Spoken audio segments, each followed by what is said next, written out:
Entonces, amigos, como le anticipé antes de la pausa, vamos a pasar parte del video de la rueda de prensa que ofreció este martes el equipo técnico del expresidente Danilo Medina, en el que dan respuesta a las afirmaciones que hizo recientemente en un discurso a la nación el presidente Luis Abinader. Propuesta de la noche, comparte con ustedes este video como una nota de interés periodístico, de interés colectivo. Así que adelante. Muy buenos días a todos y a todas. Muchas gracias por asistir a este encuentro donde el micrófono aquí. Este es inalámbrico, aquí ya. Okay. Perfecto. Muy buenos días.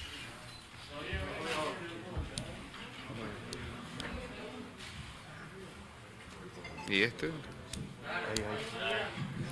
Muy buenos días a todos y a todas. Muchas gracias por asistir a esta convocatoria, donde como equipo técnico del expresidente Danilo Medina vamos a realizar algunas puntualizaciones que entendemos correctas para poner en justo contexto algunas de las informaciones y las afirmaciones que se han hecho anteriormente. Como equipo técnico que estuvo a cargo de la conducción de la economía y el diseño de las políticas económicas del gobierno del expresidente Danilo Medina, hemos convocado este encuentro con la prensa para aclarar varios aspectos, en algunos casos imprecisiones, en otros casos argumentos erróneos, que fueron expresados en el discurso del pasado jueves. A nuestro parecer, el gobierno cometió un error al presentar un presupuesto que hasta tenía impuestos al salario de Navidad. Y, frente a eso, no vale escudarse en la crisis, ni hacer uso de ambigüedades, ni, por supuesto, tratar de desacreditar a otros para salvar la cara. Obviamente, se buscó la salida fácil de criticar a la anterior gestión en un intento de cambiar el foco de la discusión. Durante este encuentro nos vamos a limitar a señalar algunos errores e imprecisiones que tuvo ese discurso desde el punto de vista económico. Para iniciar, cuando se afirma que la pandemia no es la única culpable de la crisis, sino que durante años el gobierno fue instrumento de corporación partidaria y que eso ha producido la crisis, al parecer se desconoce que en el periodo 2012-2019 el país tuvo un crecimiento del Producto Interno Bruto Real del 6% en promedio, el más alto de toda la región de América Latina y el más alto del país en los últimos 40 años. También con la inflación más baja de toda la historia, apenas un 2.7% en promedio durante estos años. También se desconoce cómo en el periodo 2012-2019 la pobreza bajó un 18.7%, pues en 2012 40 de cada 100 dominicanos eran pobres, mientras que a final de 2019 se llega a un mínimo histórico de solo 20 de cada 100 dominicanos, mientras que la pobreza extrema bajó de casi 10 de cada 100 dominicanos a su mínimo histórico de 3 de cada 100 en 2019. Y eso por un aumento de los salarios reales de 33.1%, entre otras cosas por la creación de 889.986 empleos netos durante estos años. Nos permitimos recordar que los gobiernos que sí han traído crisis económica, aumento de precios fuera de control, devaluación, desempleo generalizado y aumento de la pobreza han sido los gobiernos de 1985 y de 2003 que todos nosotros recordamos. Se dijo que no había dinero para pago de nómina el día de ellos llegar el 16 de agosto del presente año, pero el gobierno paga nómina entre el 23 y el 25 de cada mes, en gran parte con los recursos provenientes de ingresos por el pago de ITEVIS de las empresas, que ocurre los días 20 y 21 de cada mes. Destacamos que como medida de precaución se dejó habilitada a las nuevas autoridades una línea de crédito con el Banco de Reservas con un balance disponible de 19.000 millones de pesos, aprobados en la Ley de Presupuesto del año 2020, para que fuera utilizada en caso de algún faltante de liquidez hasta tanto se iniciaran los desembolsos de los organismos internacionales cuyos préstamos ya se habían negociado y solo estaban a la espera de aprobación congresonal. Es más, el pasado equipo económico fue más allá y, previendo que siguiera cayendo los ingresos del gobierno por efectos de la pandemia, dejó unos 1.100 millones de dólares negociados con organismos internacionales disponibles para ser usados por la nueva administración. Este monto se desglosa de la siguiente manera: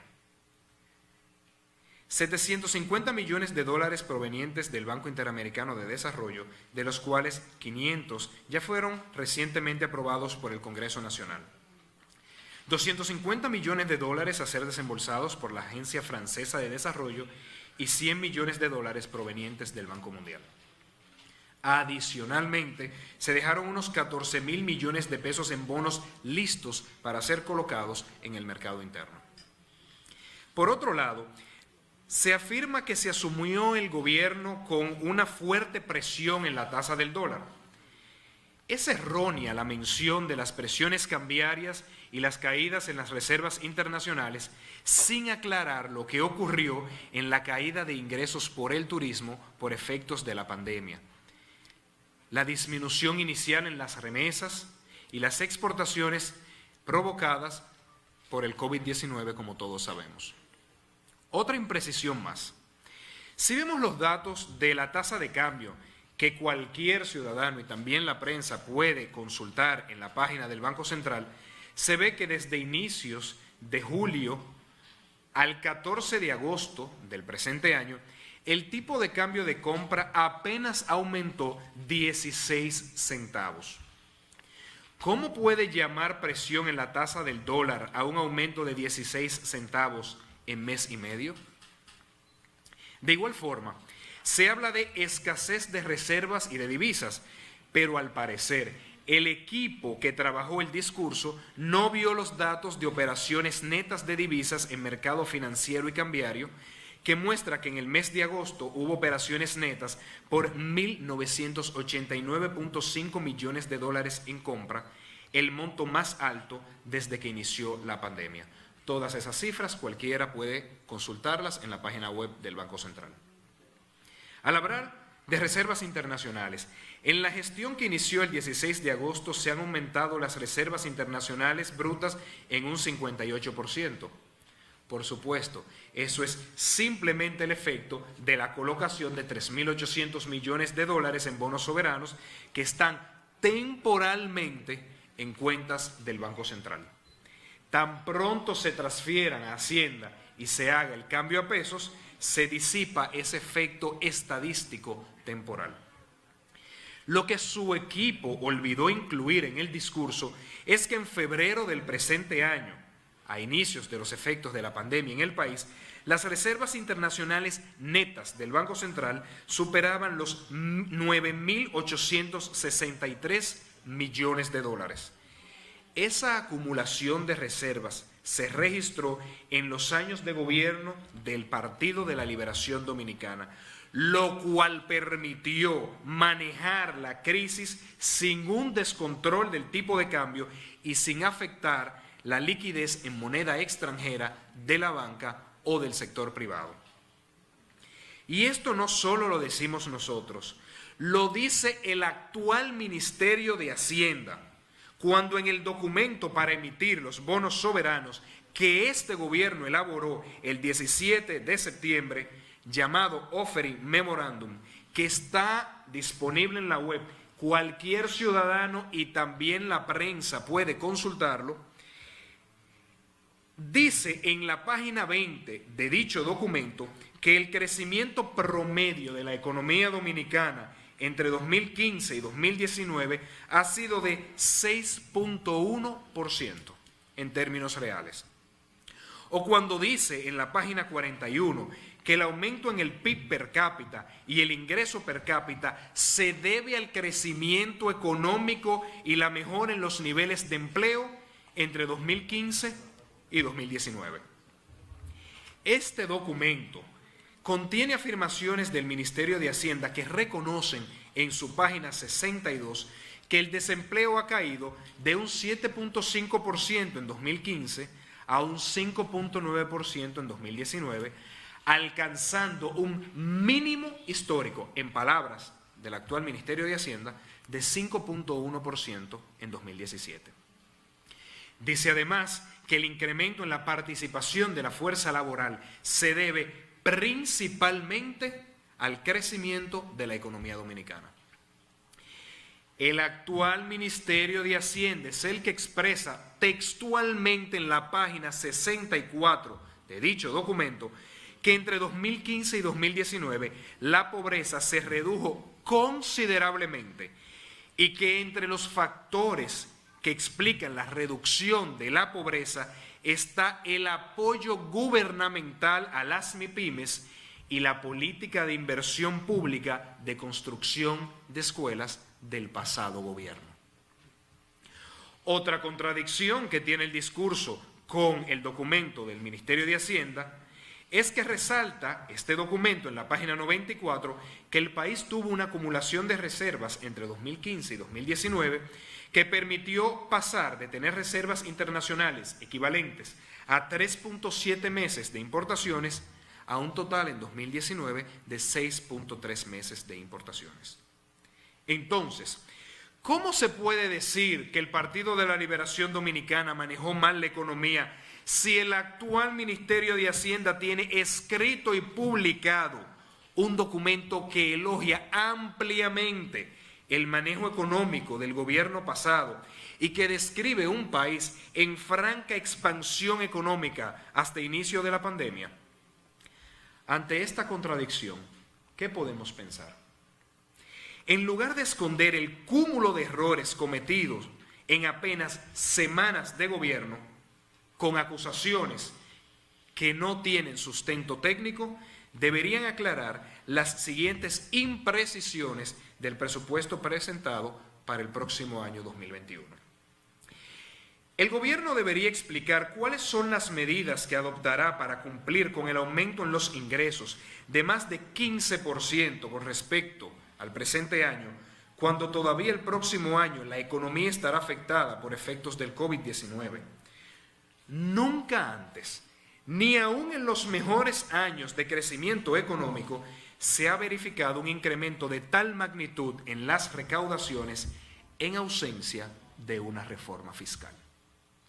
Claramente, hay una sobreestimación de los ingresos, que desde ya anticipamos que llevará al gobierno a presentar un presupuesto complementario el próximo año para reconocer que los ingresos han quedado por debajo y que necesitan emitir más deuda. Por cierto, es importante señalar que el nuevo gobierno lleva una trayectoria de endeudamiento que en 2 o 3 años habrá superado el monto total de la deuda contratada por el gobierno del presidente Medina en sus 8 años de gestión. Este ritmo de endeudamiento desmiente de forma rotunda la afirmación de la presente administración de que se ahorraría más de 150,000 millones de pesos del gasto dispendioso del pasado gobierno y que solo con eso era innecesario aumentar impuestos o contraer más deuda. Finalmente, y más allá de lo dicho en el discurso, preocupa lo que no dijo y que entendemos la ciudadanía merece que se le explique. Por ejemplo, ¿qué quiere decir cuando se refiere a que no habrá nuevos impuestos, pero en otro momento en el presupuesto afirma que se aumentarán las recaudaciones por encima de la estimación base y se potenciará la venta de activos? ¿Significa esto que no habrá impuestos nuevos, pero sí se subirán los que ya existen? ¿Significa esto que privatizarán bienes públicos? Si es así, debería explicarse cuáles impuestos se van a subir y qué bienes se van a privatizar. El gobierno debería explicar qué negociaciones han hecho para vender activos del gobierno que les permiten estimar desde ya que tendrán ingresos de capital por más de 89.000 millones de pesos en 2021, fruto de la venta de activos? ¿Qué activos públicos van a privatizar? ¿A quiénes? ¿A qué precio? ¿Y mediante qué procedimiento?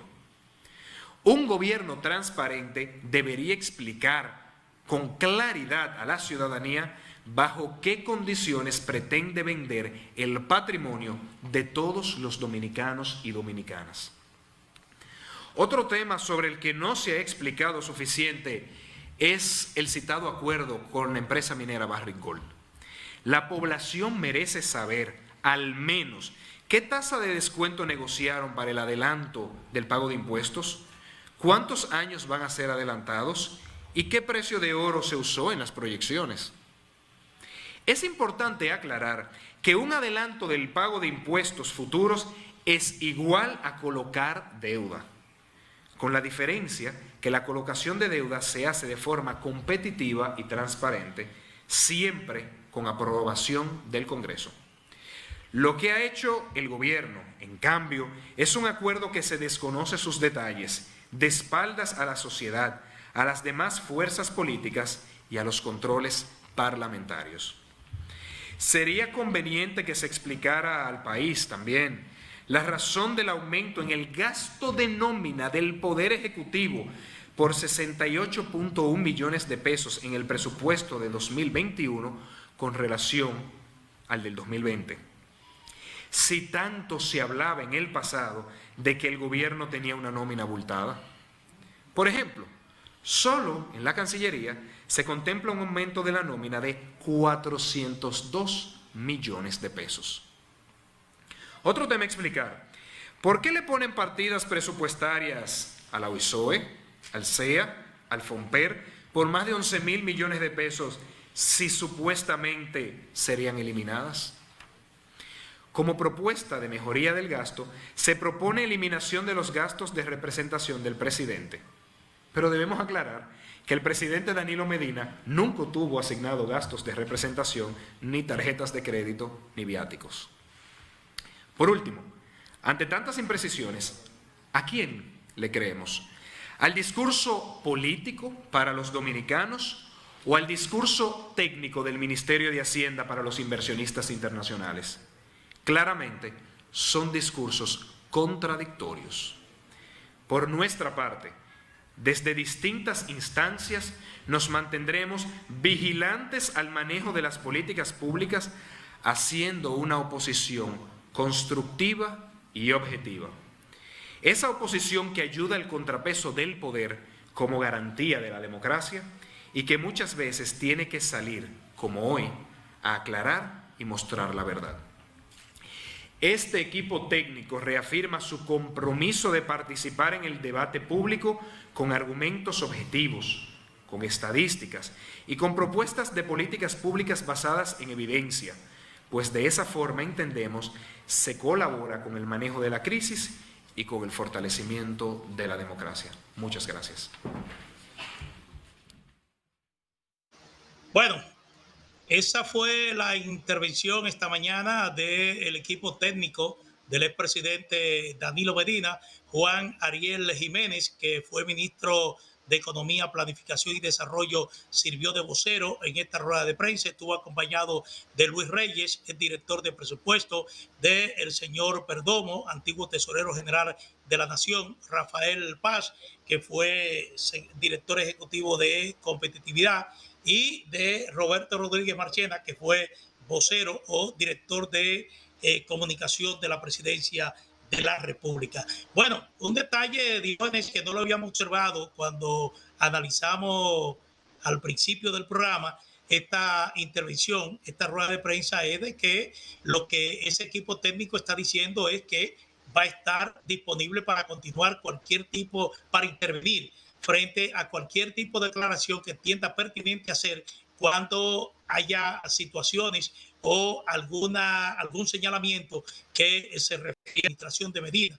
Es decir, eso lo dejan abierto cuando dicen que están totalmente dispuestos a intervenir en el debate público cada vez que las circunstancias así lo demanden. Pero Eso ya lo que se informó en el día de hoy.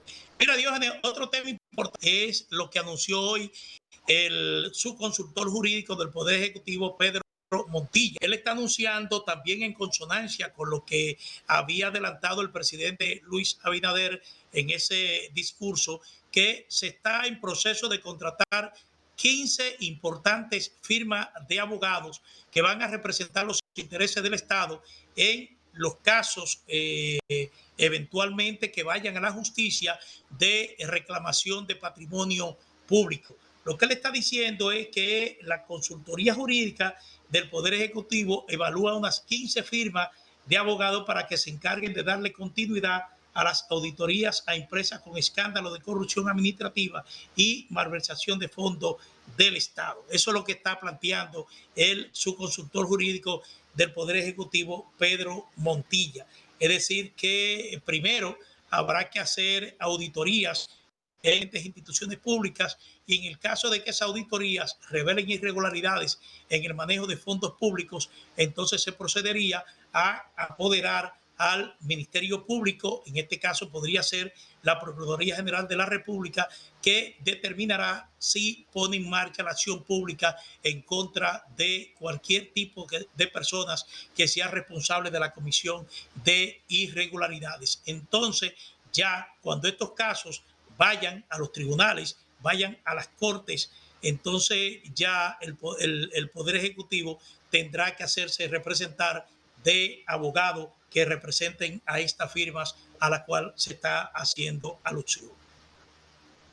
¿No, Diógenes? Pero Manuel, leyendo entre líneas, si están contratando 15 firmas, eso deja entredicho que son muchos los casos que se contemplan que irán a los tribunales a los fines de justicia en este país, por lo que en un tiempo relativamente corto será mucho el hervidero político que habrá en los tribunales de la República Dominicana, porque si son 2 o 3 casos, no hay por qué contratar 15 firmas. Ahora, si son muchos los casos, se contratan muchas firmas, y por lo que están anunciando, se trata de la contratación de 15 firmas, nada más y nada menos.